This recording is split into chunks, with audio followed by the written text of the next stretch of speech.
पासी त्वचेची या पदराड परी अव्हेरून गोचिड अशुद्ध काय निगती का कमलकंदा आणि दुर्दुरी नांदून क एकची घरी परी पराग सेवेची भ्रमरी जवळा चिकुलीची वरी ना तरी निदेवाच्या परिवरी लोह्या रुतल्या हात शस्त्रवरी परी तेत बैसून उपास करी का दरिद्र जिये तैसा हृदयामध्ये मी रामू असता सर्व सुखाचा आराम का भ्रांतीशी काम विषयावर. ग्रंथराज ज्ञानेश्वरी भावार्थ दीपिका अध्याय क्रमांक 9 श्लोक क्रमांक 3 आणि ओवी आहेत 57, 58, 59.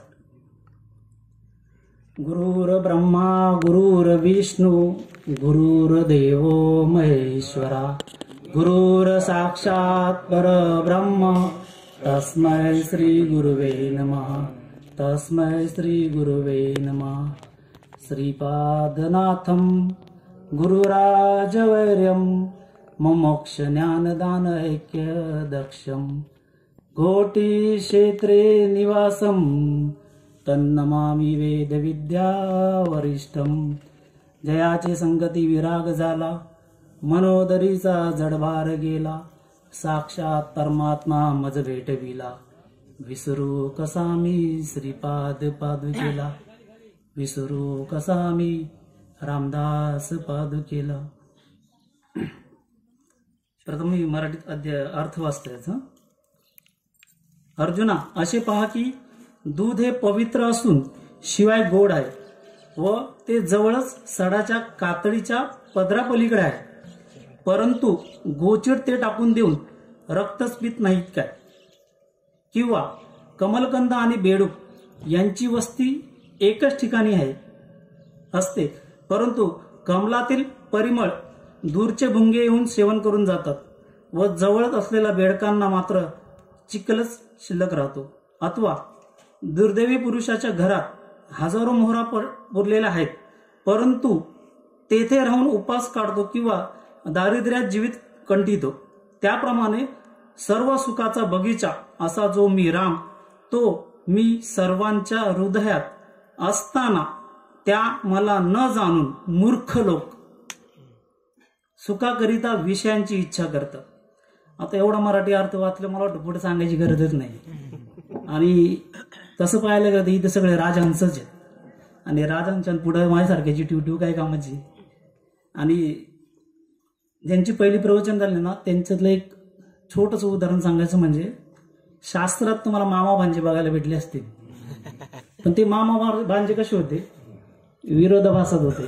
जसे श्रीकृष्ण भगवान आहे कंस आहेत शकुनी मामा आहे आणि दुर्योधन आहे तसे इथले आमचे मामा भांजे आहेत ना मामांचं नाव नाही माहिती मला पण अतुल आणि दीपक. म्हणजे पहिली गोष्ट यांच्याकडे बघितलं तर मामा भांजे वाटतच नाही. मी तर त्यांना किती वेळा भाऊ समजायचो. आता मला कुठं कळायला लागलं की मामा बाचे आहेत ते म्हणून. आणि मामा बाचे असे आहेत की श्रीकृष्ण भगवंत आणि कंसाच्या पलीकडच्या गोष्टी आहेत त्यांच्या पण खूप छान आहेत. आणि त्यांचा हा विषय म्हणजे सतत संग आणि सतसंगत असतं. ते जेव्हा पण सत्संग येतं संगतीत असतं. तसं पाहायला गेलं तर आज आपण आहे ना म्हणतात ना एखाद्या कमवलेल्या माणसाच्या घरी आपला जन्म झाल्यावर तो कसा मुलगा ऐशोय आरामात जगतो म्हणजे त्याला कुठल्याच गोष्टीची चिंता नाही तशी आपल्याला कुठली चिंता नाही. तसं वास्तविक पाहायला गेलं तर कारण ही गादी आहे ना बाबांनी आपल्याला जी मुबलक करून दिली आहे ना. कारण बाबांचा काळ जर आपल्याला कधी मला तर म्हणजे आपण ऐकतो महात्म्यांकडून बाबांचा काळ कसा होता आणि बाबांना जर असे लोक भेटले असते ना त्यावेळेस आता पेटू सारे रान आता उठू सारे रान बाबांनी काय क्रांती केली असती ना सांगू नाही शकत आपण या शब्दामध्ये. पण बाबांचा जो अट्ठास आहे ना तो आज खऱ्या अर्थाने पूर्ण पण होतोय. कारण गावागावामध्ये बाबांची इच्छा पण होती प्रत्येक गावामध्ये एक मंदिर झालं पाहिजे होतं पण ते मंदिर या देहाचं देहाला मंदिर म्हटलं आणि त्याच्या आतला जो ईश्वर आहे त्या अनुषंगाने बाबा म्हणायचे हे की नाही. आणि तसं पाहायला गेलं तर आज आपण इथे दिवाळी साजरी करतोय हे की नाही. मला तर वाटतं 3 दिवसाचा मेळावा आहे पण इथे दिवाळी 3 दिवसाची दिवाळी असते. त्या दिवाळीमध्ये काय केलं जातं तर प्रत्येकाच्या घरी दिवाळी साजरी केली जाते तर काय करतात दिवे लावले जातात बरोबर ना. तसं इथेही दिवे लावले जातात. नाचू कीर्तनाचे रंगी, ज्ञानदीप लावू जगी, हे ना. आणि माऊली म्हणतात, एरवी तरी मी मूर्खू, झाला असे अवेकू, तरी संत कृपा दीपकू सहजोळ असे, है ना. मग तसे माझा एक वैयक्तिक अनुभव सांगतो या गोष्टीचा, दिव्यावरून आठवलं म्हणून. 10वीची परीक्षा पास झालो, रिझल्ट आला होता माझा. आम्ही 4 भावंड आहेत आणि पहिलाच व्यक्ती होतो मी की नापास होणार. रिझल्ट आला दुपारीच. आणि आता मला भीती होती की वडील काही ना काहीतरी त्याचा चोप देणार सर. तर मी थोडं घाबरून होतो. पण संध्याकाळच्या वडील आले कामावरून आणि मी रिझल्ट घेऊन गेलो त्यांच्यासमोर. भीती होती जशी आता इथं वाटते तशी तिथे भीती वाटत होती. तर घाबरलो आणि उभं राहिलो. तर वडील म्हटले, काय झालं? म्हटलं एका विषयात गेलो इंग्लिशच्या. बरं ठीक आहे, मग पुढे शिकायचं का नाही? म्हटलं बघू. मग एक काम कर, आता लई दिवे लावले तू, आता कामाला लाग. काय म्हणले वडील? आता लई दिवे लावले तू, कामाला लाग. पण ते कळालं नाही मला त्यावेळेस काय, म्हणजे म्हणतात ना सहज बोलणे ही ते उपदेश. दिवे लाव म्हणजे काय लाव? धर्माचे पालन करणे, पाखंड करणं खंडन, हेच आम्हा करणे काम, आणि बीज वाढावे नाम. काय काम करायला सांगायचं होतं? तसं बाबांना काय काम करायला सांगायचं आपल्याला? धर्माचे पालन. धर्माचं पालन करणं आज खूप गरजेचं आहे. कारण पाखंड खंडन करायचं काम करायचंय. कारण पाखंडच या जगामध्ये दिसू येतं. जसं बाबाने त्या दिवशी संसार वृक्ष दाखवला. सुख कशात आहे? मायेच्या आतच आहे. माया सोडून सुख नाहीच आहे. पण त्या मायेत राहून सुख शोधायचे आपल्याला. कारण हे जग कसं आहे? नश्वर आहे.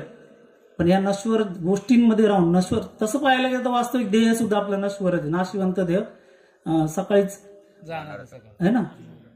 अभंग घेतला होता, नाही शेवटची पाळी. शेवटची पाळी कशाला म्हटले? कारण ह्या देहातून आपण जाणार आहे, त्याच्यासाठी शेवटची पाळी सांगितली. आणि नाशिवंत देह मलमूत्राचा बांधा, वर्मी कुर्म घातिले कुर्मी कीटकाचा सांदा, वर्म चर्म घातिले कुर्मी कीटकाचा सांदा. ह्या न्यायाने म्हणजे तसं पाहायला गेलं हे सुद्धा नाशिवंत आहे. आणि दुसरी गोष्ट, आपण आज कोकणात आलोय. कोकणात काय मला असं विचार पडतो कधी कधी कोकणातच्या लोकांबद्दल विचार करण्यासारखा.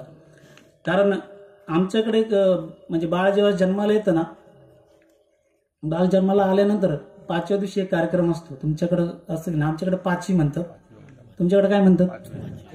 पाचीच म्हणतात. म्हणजे कधी कधी आमच्याकडे पाटापूजन पण म्हणतात आणि पाची पण म्हणतात. तर आमच्याकडे पाटापूजन केला जातो आणि तुमच्याकडे पण पाटापूजनच केला जातो, म्हणजे 5वीच केली जाते. पण त्या पाचीला तुम्ही लोक, मला असं वाटतं की काहीतरी वेगळं पुसता. म्हणजे त्या पाचीच्या जिथं कार्यक्रम करता तिथं मृदुंग, टाळ, म्हणजे अशा काही वस्तू ठेवता का? कारण जो तो व्यक्ती भेटतो कोकणातला, तो म्हणजे म्हणतात ना गाणार आहे, मृदुंग वाजवणार आहे. आमच्याकडे तसलं काहीच नाही. मला प्रश्न आहे कधी, माझा पाटाच पुंजलाय की नाही कुठलाय, आणि त्या पाट्याला काही ठेवले की नाही. आता मला आईला विचारायला लागेल की पाटा पुंजला होता का नाही पुंजला होता. कारण इकडे जो भेटतोय, म्हणजे असा कुठलाच व्यक्ती नाहीये की त्याच्याकडे कुठलं ज्ञानच नाहीये, म्हणजे त्याला गाता येत नाहीये की अशातला भाग नाही, काहीच नाही. आणि आता मी ह्या मार्गात आल्यानंतर कुठेतरी थोडंफार बोलायला लागलोय. गायला तर विषय लांब आहे माझ्यापासून, कधी गायला मलाच नाही माहिती, कारण गाता येतच नाही मला, बोलता येतं फक्त. तर बोलता येतं फक्त, गाता येतं. आणि इकडे पाहायला गेलं तर सगळी तशीच मंडळी. आणि 5च्या नंतर एक कार्यक्रम आणखून एक असतो आपल्याकडे. काय असतं? नामकरण विधी, बारसा, है ना. त्यावेळेस नाव ठेवलं जातं. मग त्या नावानेच पुढे त्याला ओळखलं जातं. पण माऊली म्हणतात की उपजलेल्या बाळकाशी नाव नाही त्यापाशी, ठेविल्या नावेशी हो दे तुटे. म्हणजे आपल्याला खरं नाव काय आपलं हे जाणण्यासाठी आपल्याला नरदे भेटलाय. आणि जे ठेवलेलं नाव आहे, मावशीनी, काकींनी, आत्यानी म्हणा, त्या नावालाच आपण हो म्हणत सुटतो, है ना. आणि मातेच्या उदरकोरी, पचविनी विष्ठेच्या दातरी, उकडुनी नव मासवरी, जन्मोनी मरती. आईच्या गर्भात जे सुख आपण म्हणतो ना, ते सुख नसतं खरं. आणि पुन्हा पुन्हा गर्भाला जन्माला येणे ह्याच्यापेक्षा वाईट गोष्ट दुसरी काहीच नाही याच्यामध्ये. पुन्हा पुन्हा जन्माला यायचंच नाही. जन्मा येणे नाही ऐसे केले आम्हा, जन्माला यायचंच नाही आपल्याला. आणि इथे आपण, आणि तेव्हा ज्या आईच्या गर्भात असताना आपण भगवंताला विनंती करत होतो, गर्भ वाचमे वचन दिया था भजूगा सियाराम मगर बाहर आके खुद ही बोल गया खुद का आत्माराम. है ना. देवाला त्या जेव्हा आपण 7व्या महिन्यात टाळूरुंद्रामध्ये जीव आपल्या शरीरामध्ये प्रवेश केला त्यावेळेस आपल्याला कळायला लागलं की मी कोण आहे.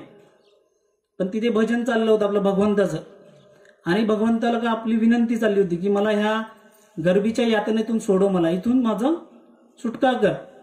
तर देवाने विचारलं, मी तुझी इथून सुटका करेल, इथं तू माझं भजन करतोस, पण तुझी इथून जर मी सुटका केली त्याच्यानंतर काय करशील तू माझं भजन करशील की नाही. आपण त्यांना वचन दिलं होतं, हा देवा मी करेल, आणि वचन दिलं आणि आपण जसं बाहेर आलो ना, धरणी वायू लागता स्मरण विसर तत्वता आणि कोहम कोहम ओळखू लागे माता पिता कोहम कोहम रडूल. म्हणजे आपण ज्या देवाला वचन दिलं होतं ते विसरलो पूर्णता, आणि विसरल्यामुळे काय झाली, विसरल्या तया थोर झाली हानी, आणि विसरल्यामुळे परत तिथेच थोर हानी झाली. आणि हानी काय होते, मग पुन्हा 84 लक्ष योनी आपल्याला फिरायला लागतात, हे की नाही. मग त्या 84 लक्ष योनीतून सुटण्यासाठी एकच मार्ग आहे, एकच मार्ग आहे. आज तुकाराम महाराजांचा अनुग्रह दिवस आहे. जो तुकाराम महाराजांना अनुग्रह झाला ना, तोच अनुग्रह आपल्याला पण झाला, याच्यात काही द्वैतच नाहीये. पण तुकाराम महाराज पुढच्या पदाला गेले, कारण का त्या अनुग्रह जसा झाला तसा त्यांनी तो स्वीकार केला ताबडतोब. 15 दिवसा माझी झाला साक्षात्कार. म्हणजे त्यांना साक्षात्कार झाल्यामुळं अनुरेणू या तोकडा अंतुषा तुका आकाश एवढा. म्हणजे तुकाराम पहिलेच होते, फक्त त्यांना काय होतं, जाणीव नव्हती त्या गोष्टीची, आणि ती जाणीव करून घेण्यासाठी आपल्याला पण ती जाणीव करून घ्यायची होती. मग जसा तो प्रश्न, आता हाच प्रश्न अर्जुनाला पण होता. जेव्हा लढाईच्या वेळेस समोर आले, समोरासमोर आल्यानंतर देवाला म्हणाला, एकदा रथ माझ्या नातेवाईकांच्या समोर घेऊन जाल. त्यांना पाहिल्यानंतर अर्जुनाने हातपायच गाळून दिले की ही तर माझे नातेवाईक आहेत, मी ह्यांना कसं मारू आणि कसं मारणार ह्यांना मी, हे तर माझे नातेवाईक आहेत. मग अर्जुनाला समजावण्याचा प्रयत्न केला भगवंताने, आणि जेव्हा भगवंत त्याला समजू लागले तेव्हा अर्जुनाने म्हटला, जसं आता कोरडे महाराजांनी सांगितलं की नारदा एरवी नारदा जवळे तो ऐसेची वचने गाई परी गीत गायना न ठाई गीत सुखची आई. म्हणजे हे जे तू मला सांगतोयस ना, हे मला अगोदर नारद पण सांगत होते, पण आम्हाला फक्त काय आवड होती, गाणं ऐकायची आवड होती, पण त्याचे गुह्य उमजत नव्हतं, गुह्य आम्हाला समजत नव्हतं. ते गुह्य जाणून तू आज दिलेस, तू सांगतोस म्हणून मला कळतंय. तरी पण अर्जुनाकडे अजून प्रश्न होते, आणि नंतर सांगितलं की हे मन कैसे केवडे ऐसे पाहो तरी न सापडे, एरवी रहाटवया थोडे तर लोक या, म्हणून ऐसे कैसे घडेल जे मर्कंड समाधी गेलं, आणि का रहा म्हणतल्या राहिलं महावातू पुढे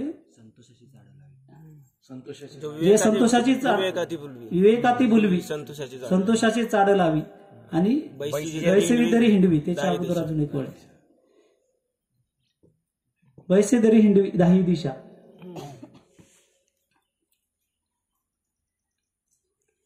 म्हणजे तुमचं मन आज जरी तुम्ही इथे बसलाय, सकाळपासून जरी आपली प्रवचन कीर्तन चालू आहेत, तरी मन स्थिर नाही. किती वेळा जरी आपल्या घरी जाऊन आलं असेल, कितीतरी कामात जाऊन आलं असेल, किती वेळा तरी अजून कुठेतरी भरकटून आला असेल. म्हणून अर्जुनाने प्रश्न केला, तू जेवढं गुह्य सांगतोयस हे पण मन काय त्याच्यावर ताबा धरून देत नाहीये. म्हणून ऐसे कैसे घडील जे मर्कंड समाधी घेईल, आणि का रहा म्हणतीला राहिलं महावतू. म्हणजे जसा हा वारा सुसाट सुटलाय ना, तसा हे मन पण तसं सुसाट सुटलेलं आहे. मग ह्याला कंट्रोल करण्यासाठी काय करावं लागेल. मग भगवंताने सांगितलं, आहा कटकट आहा ओकटे ये मृत्यूलोकीचे उफराटे. अर्जुना, हे मृत्यूलोकीचं उफराट आहे. मनच ताब्यात आणण्यासाठी तर आपल्याला अट्टास करायचा आहे. आहा कटकटा ओकटे ये मृत्यूलोकीचे उफराटे. ये तर अर्जुना अवचटे तरी जन्माला असे तरी झडझोडीन व्हायला नाही. म्हणजे कसं सांगितलंय, सगळं सोडून भक्तीच्या मार्गाला लागायला सांगितलंय, आणि भक्ती केली तरच मी तुला भेटेल, नाहीतर वाया जाशील, है ना. अर्जुना वेद वेदूधरी झाला, माते नेनेता वाया गेला, कवना सांडून इफनीला कोंडा जैसा. नाहीतर जसा ते आता आपण शेतकरीचे सगळ्यांनाच माहिती कसे धान्य करतो, त्या प्रकारे ती भक्ती होईल. नाहीतर त्याला 0 मार्क आहेत, त्या भक्तीला तुझ्या काही उपयोगच नाही, आणि त्या 0 मार्कातून तुला निर्माण काहीच नाही होणार आहे. म्हणून तू मन मीची करी, माझ्या भजनी प्रेमधरी, मग सर्वत्र नमस्कारी मजे एकाते. आणि माझी ओवी आहे, जे जे भेटे भूत. बाबा मला सांगतात तुमच्या स्टेटसला अजूनही ती ओवीच आहे. मी जसा व्हॉट्सअप चालू केलाय ना आणि अनुग्रह झाला, तीच ओवी दिली, त्यात बदल केलं नाही. जे जे भेटे भूत ते ते मानीचे भगवंत, हा भक्ती योग निश्चित जाण माझा. म्हणजे अर्जुनाला उपदेश केला तो अर्जुनापुरताच नाहीये, तो आपल्याला आहे. म्हणून मी सांगत असतो की ज्ञानेश्वरी तर वाचायला बाबांनी आपल्याला सांगितली. ज्ञानेश्वरी वाचता वाचता ज्ञानेश्वरी सारखं जगता आलं ना तर खरं म्हणजे खरं निर्देहाचं सार्थक होईल. तुका म्हणे जन्म आल्याचे सार्थक, विठ्ठलाचे एक देखील. आणि भगवंताची भेट, विठ्ठल म्हणजे तो विटेवर उभा आहे तोच विठ्ठल तुम्हाला पाहायला भेटणार अशातला भाग नाहीये. कारण मी माझा अनुभव सांगतो, कोरोनाच्या काळामध्ये मला झाला होता, म्हणजे आता नाहीये, घाबरण्याची काही काळजी नाहीये.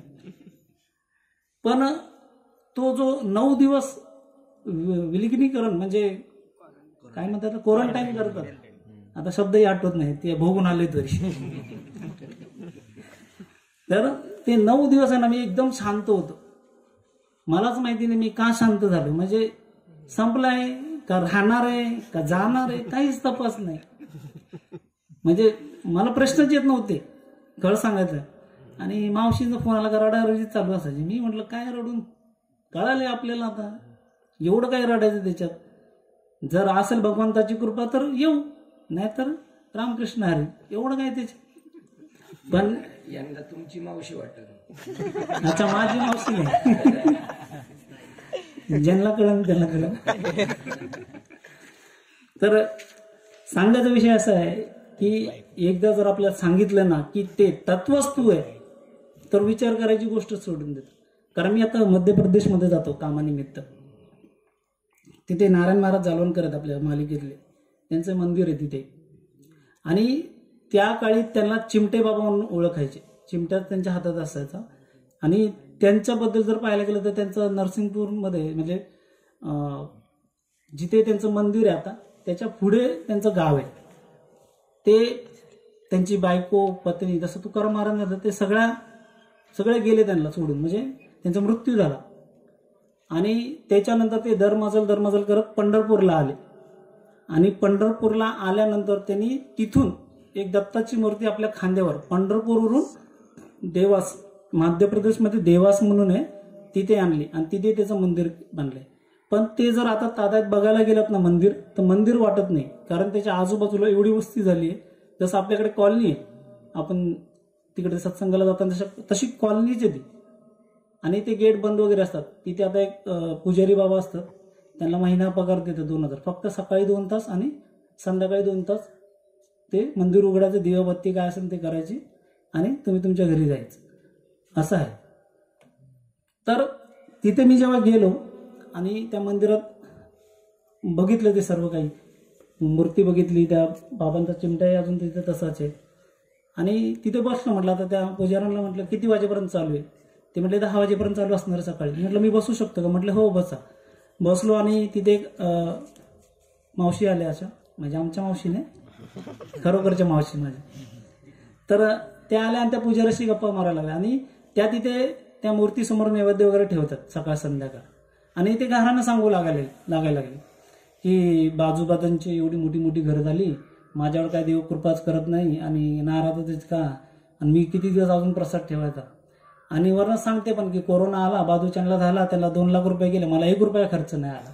मग म्हटलं अजून काय देवाची कृपा असली पाहिजे, अजून कुठली कृपा झाली पाहिजे. जर कोरोना काळामध्ये खायला मोहताज होती, लोक खायला भेटत नव्हतं, आणि त्या काळात जर तुम्हाला तो रोग जर स्पर्श करू नाही शकला आणि बाजूला येऊन गेलाय, बाजूला आला म्हणजे त्याच्या बाजूला ऑटोमॅटिक येत होता, संसर्गजन्य रोग होता.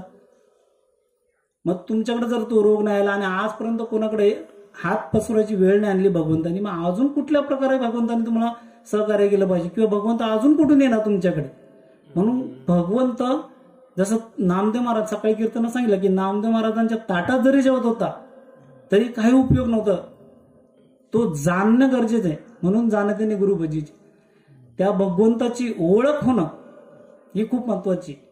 कारण आज लोक ह्याच व्यासपीठावर बसून एवढंच सांगतात, देव आहे, पण कुठे आहे, काळा पाण्याच्या शिक्षा भोगायला गेलाय का, मग का ना सांगत आहे देव कुठे. तर म्हणून गुरु करणं खूप गरजेचं आहे. आणि जर गुरु केले तर गुरु कसा पाहिजे, गुरु चाहिए ऐसा सुप स्वभाव, सार सार गहीर के थोटा दे उडाय. म्हणजे असे जर गुरु भेटले तरच कुठेतरी आपला निभाव लागणार आहे. आणि मग अर्जुनाला उपदेश केला, पाहे पा शरीराच्या गावा, ज्या लागे आली पांडवा, तो कार्यार्थू आगवा सांडून या. म्हणजे मी जे पण जीव जन्माला घातलेत शरीर नरदेहाला, ते त्यांना जे कार्य सांगितले ते सोडून नको त्या गोष्टी जास्त करतात. देख मनुष्य जात सकळ, सभोवताचं भजनशील, झाले असे केवळ माझ्या टाई, परी ज्ञानेविने नासले, ज्ञानेविने नासले. आता खरं सांगा, इथं सगळेच अनुग्रहित असतील, मला वाटत नाही कोण बिगर माळेचं असेल. खरं गुरुची गरज कधी लागते, अज्ञानात असताना का ज्ञानी असताना. अहंकार अज्ञानी असताना तर गुरुची गरजच आहे, पण ज्ञानी असताना सुद्धा गुरुची गरज आहे. कारण अहंकार नवल अहंकाराच्या गोटी, विशेषण लगे अज्ञानाच्या पाठी, आणि सज्ञानाच्या झोंबे कंटी, ह्याच्यासाठी गुरु पाहिजेत.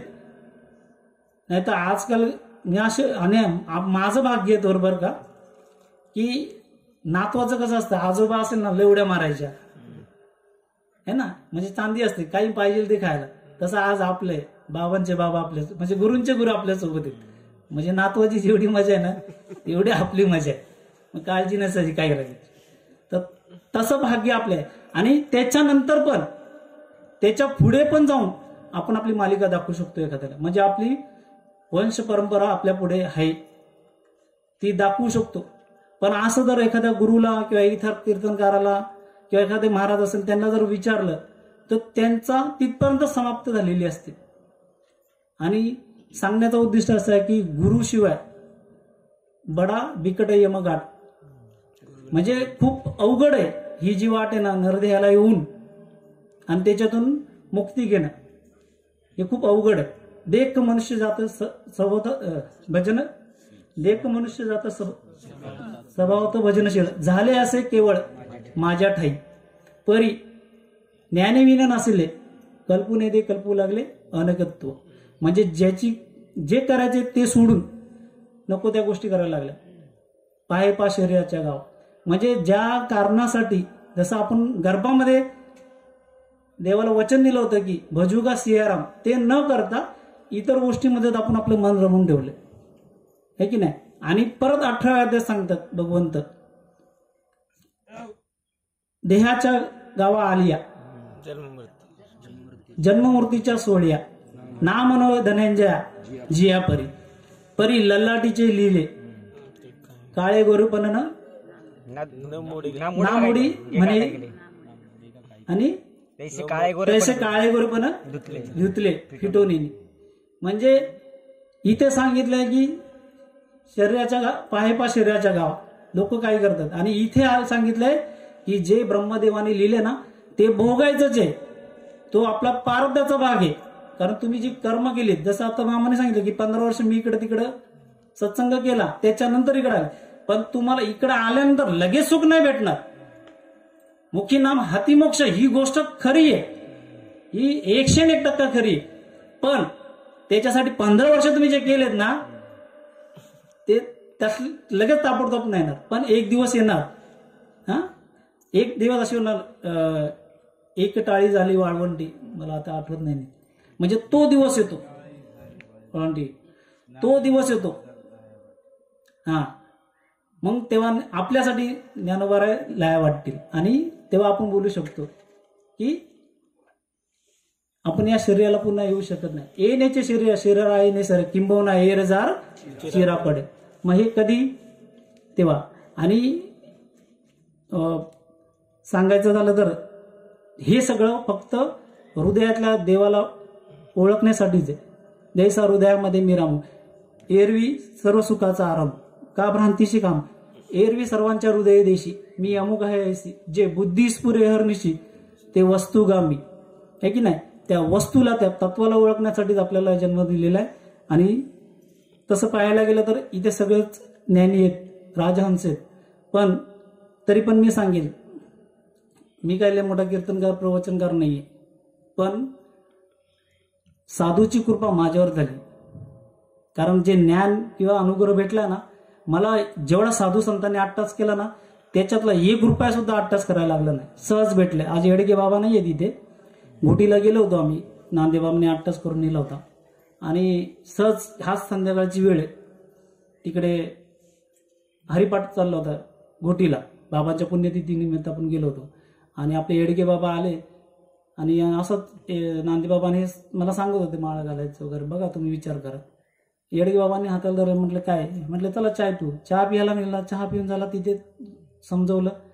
तिथून मला आणि मावशीला, म्हणजे माझ्या पत्नीला, आता मावशी म्हटलं यांना नाही कळायचं म्हणून आता क्लिअर सांगतो, म्हणजे मला आणि माझ्या पत्नीला जगन्नाथ बाबा येडगेंनी हाताला धरून बाबांकडे नेलं आणि यांना सांगितलं की यांचं लग्न लावून द्या. आता मी म्हटलं एकदा तर लागलं आमचं, आता परत काय लावायचं लग्न. मग ते लग्न जे लागलं ना, ते जीवाचं आणि शिवाचं लग्न लावून दिलं. आणि त्याच्यानंतर त्या मार्गावर मार्गस्थ झालो. मधल्या 2-3 वर्षामध्ये म्हणजे असं वाटत नव्हतं की आपण इथपर्यंत येऊ शकतो. पण म्हणतात ना, संतांची संगत जर धरली, आपण सारखे करी ती तात्काळ, हे फक्त बोलायचं नाही पण करतात पण तसंच, आणि झालंय सुद्धा. फक्त एवढंच की मी त्या गोष्टीला पूर्णपणे वेळ नाही देते. आणि इथे सुद्धा तसंच आहे, येऊलेसे रोप लाविले द्वारी, त्याचा वेलू गेला गगनावरी. वेल, आता वेल आणि वेळ त्याच्यात शब्दामध्ये फरक नाही. तो वेल गेल्या गगनात, पण आपल्याकडे वेळ त्या गगनाच्या वेलीकडे बघायला वेळ नाही, असं झालंय. तसं तर पाहायला गेलं तर मी काही एवढा मोठा नाहीये, पण अर्धा हकीम आहे. बाबा म्हणतात अर्धा हकीम जान खतरे मी. आता तुमची जान खतऱ्यात आहे, समजून जा. अर्धा हकीमाचं ऐकलंय तुम्ही आज, पण जान खतऱ्यातून काढायचं असेल तर पूर्ण हकीमाकडे जावंच लागेल. ठीक आहे. झालेली सेवा हृदयस्थ सद्गुरू सच्चिदानंद बाबा श्रीपाद बाबा तुमच्या सर्वांच्या चरणी अर्पण करून सेवेला तेच पूर्ण. कुंडली वरदेव हरविठ्ठल भगवान